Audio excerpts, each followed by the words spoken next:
nos hemos hecho preguntas acerca de nuestra historia, de nuestros orígenes, de nuestros antepasados.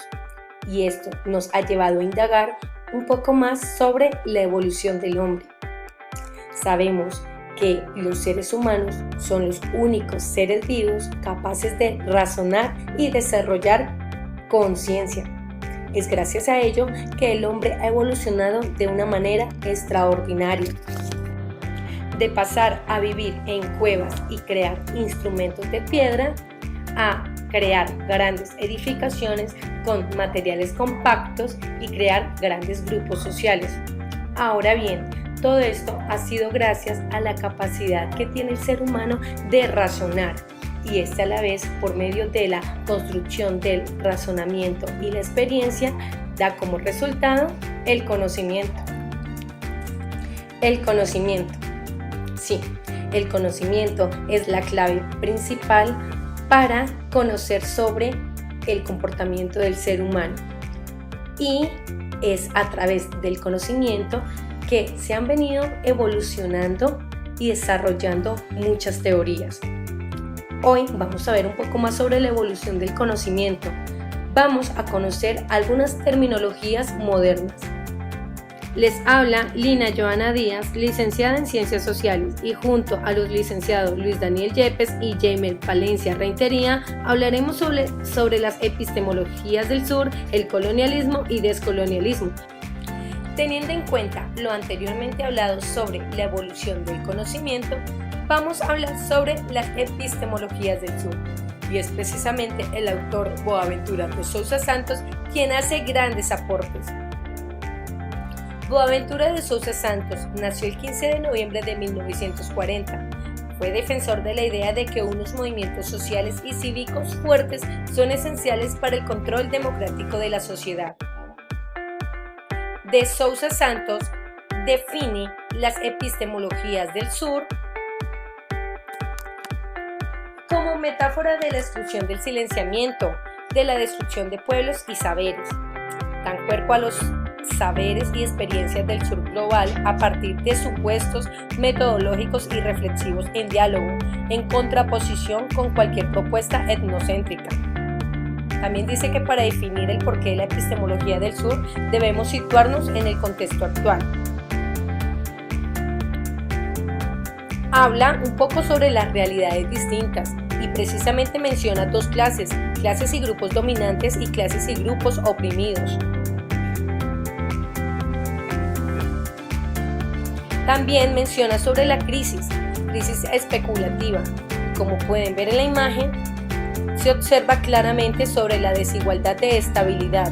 También podemos ver hilos débiles de la política. Epistemología del sur. A partir de esta teoría de la epistemología del sur surgen nuevas preguntas, y es: ¿cuál es el futuro? ¿Este mundo debe continuar tal y como está? Podemos contestar: ¿es este un mundo justo? Pues bien, precisamente esta epistemología nace o surge como una crítica a la realidad actual, donde surgen nuevos reclamos de nuevos procesos, donde hay nuevas relaciones entre tipos de conocimientos. Grupos sociales han sufrido gracias al capitalismo. A continuación tendremos la intervención del licenciado Luis Daniel Yepes, quien nos dará aportes acerca del colonialismo y el poscolonialismo. Seguidamente, el licenciado en formación Jaime Valencia Rentería también nos dará aportes acerca del mismo. Luego haremos una reflexión acerca de las siguientes preguntas: ¿cuáles elementos de una tradición eurocéntrica se observan en el contexto cercano? ¿Cuáles resistencias se retoman en las comunidades cercanas? ¿Cómo pensar en las epistemologías del sur en los contextos cercanos? Antes de continuar, vamos a definir lo que es el colonialismo. Bueno, el colonialismo, ¿qué es? Es un sistema político y económico en el que un país ejerce dominio sobre otro país, de manera que invade otros territorios con el fin único de explotarlos y tomar sus riquezas. Este sistema tuvo su origen en el siglo XV, en donde países de Europa como lo es España, Portugal, Inglaterra y Francia, y además de otros de territorio, Países Bajos, como América, Oriente y África. Las causas del origen de este sistema fueron la necesidad que tenían esos países anteriormente mencionados para cultivar. Entonces necesitaban tierras que les permitieran proveer el sustento para sus habitantes. Igualmente la expansión del mercado, ya que sentían la necesidad de poder compartir de la comercialización de sus mercados. También otra causa fue el deseo de obtener la materia prima, también la mano de obra, a un costo más bajo. Y igualmente el deseo de ejercer un mayor control político. El desarrollo de la tecnología les permitió explorar otros lugares, teniendo en cuenta de que la navegación era uno de los mayores avances tecnológicos de esa época. Y el crecimiento demográfico, eso fue lo que también permitió que se dieran estos sucesos.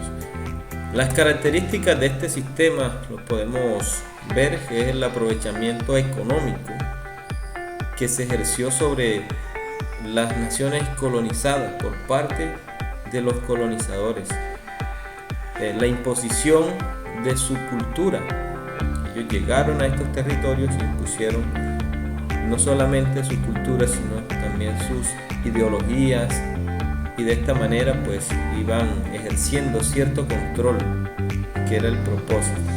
El control y sometimiento. Ellos sometían a estas personas a sus formas, a sus maneras de percibir el mundo, y pues lo hacían porque tenían el poder y la autoridad, privándolos así de sus derechos sociales y políticos.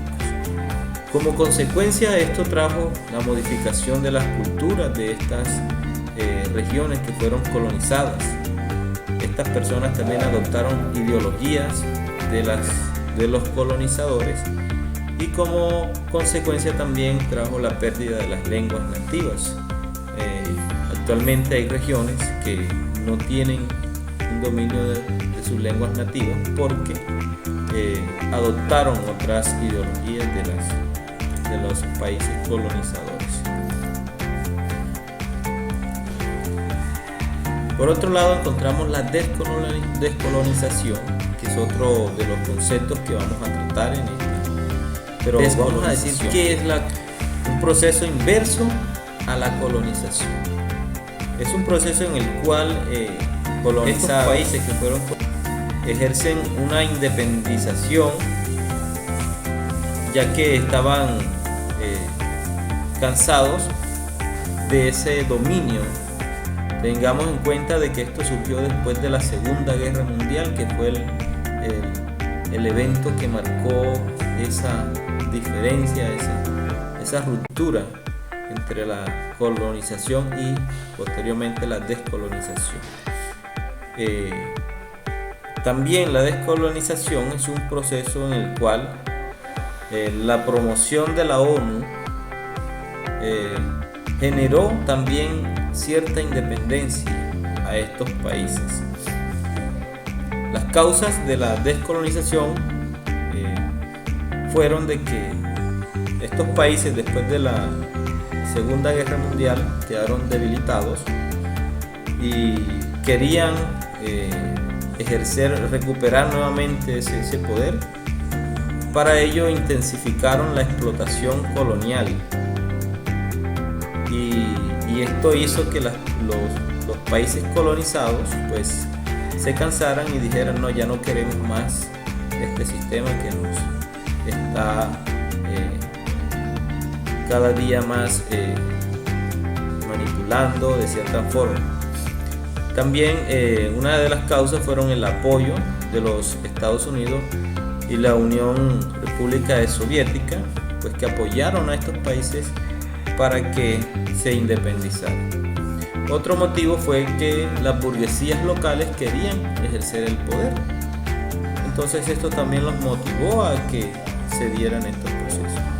El apoyo de organismos internacionales, en ellos como la ONU, que el surgimiento de la ONU fue en esos tiempos, después de la Segunda Guerra Mundial, y otros organismos internacionales también fueron los que apoyaron estas ideas para que se diera la independencia, como la Declaración de los Derechos Humanos también permitió que esto se diera. Por otro lado, la influencia de las religiones también fue una de las causas para que se diera la descolonización.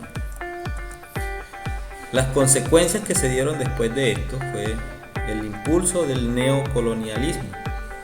Esas fueron las consecuencias que trajo todo este sistema económico.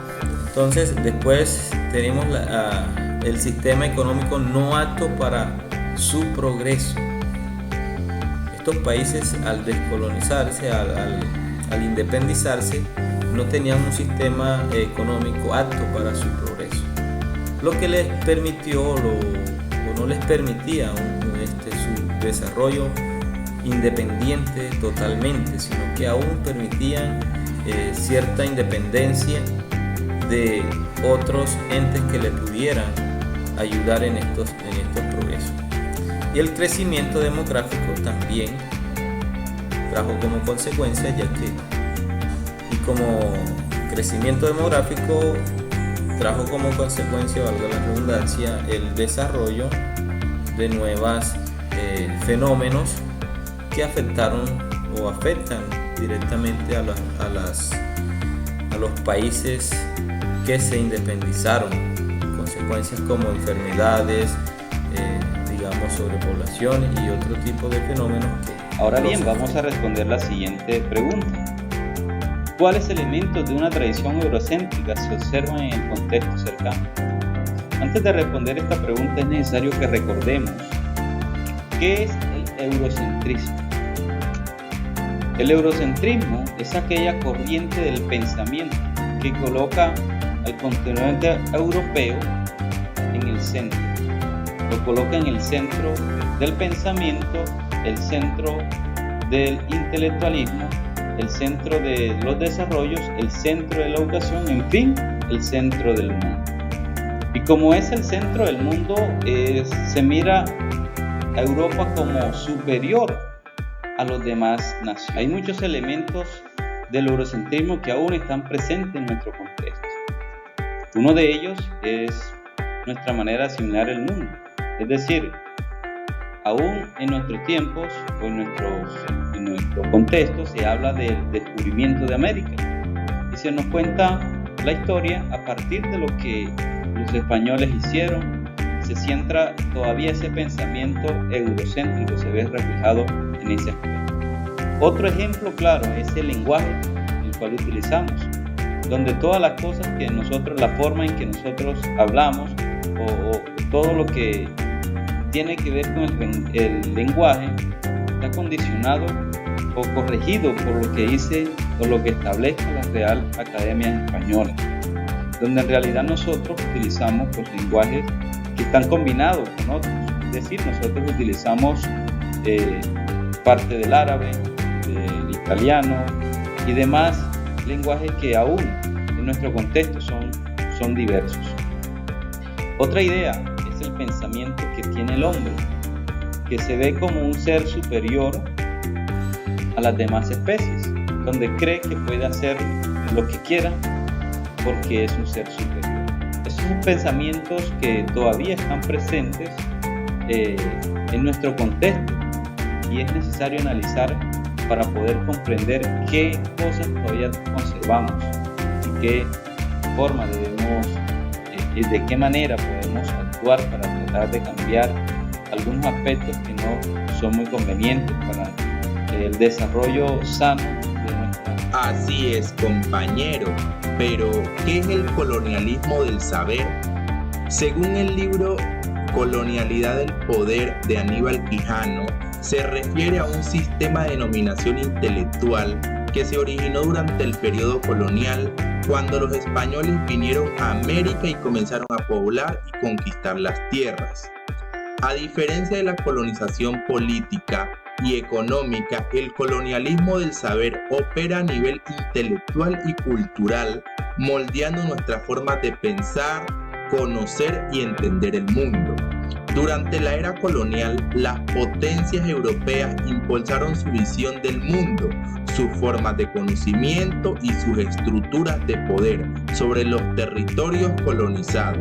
Esto implicó la supresión, marginación y desvalorización de los saberes, formas de conocimiento y cosmovisiones consideradas inferiores o primitivas. Un ejemplo claro de colonialismo del saber es cuando consideramos que las universidades, la ropa y la forma de vida de Europa son mejores que la de nuestro continente americano. Algo bastante claro que sostiene el sociólogo Eduardo Andrés Lander en su ensayo Ciencias Sociales, Saberes Coloniales y Eurocentrismo del 2000. Es que la ciencia en general no es objetiva, sino que es influenciada por los valores y supuestos de la sociedad en la que se produce, y que gran parte del charco que tenemos como pensamiento universal es establecido por el eurocentrismo, que es la cuestión de colocar a Europa como el centro de todo, prácticamente como el dador de la civilización. Y ahora, ¿qué es el colonialismo del poder? Este sistema establece una relación entre la historia del pasado y la política del presente. Señala que las jerarquías políticas, económicas, sociales, religiosas, raciales y de sexo género establecidas durante la conquista de América son las que predominan actualmente. Una vez visité las playas turísticas de la ciudad de Buenaventura, lo cual fue una experiencia espectacular. Pero me sorprendió que los nativos del lugar viven retirados del turismo, en situaciones lamentables, y solo desempeñan las labores domésticas, por lo cual investigué y me quedé sorprendido. Sucede que los nativos poco a poco fueron vendiendo los terrenos más importantes del contexto económico, lo cual ha hecho que los mejores trabajos, hoteles, cabañas, negocios, medios de transporte y terrenos más importantes pertenezcan a personas foráneas. Por ende, podríamos decir que esta zona turística pertenece más a los extranjeros que a los mismos pobladores. Esto es lo que llamamos colonialismo del poder. Muchos de ustedes se estarán preguntando, ¿cuáles resistencias se retoman en las comunidades cercanas? Actualmente se retoman la resistencia por la vida, por la paz, por la seguridad, por vivir sin miedo, ya que las élites patriarcales que dejó el periodo colonial influyen parcialmente en los contextos empobrecidos, que luchan por superar la pobreza y el analfabetismo. Aunque se dice que la época colonial hace parte del pasado, su filosofía y forma de controlar el mundo se mantiene, ya que predomina el colonialismo del ser, del saber, del poder en las zonas menos desarrolladas. Pero les digo una cosa, el pueblo negro no se rinde, carajo.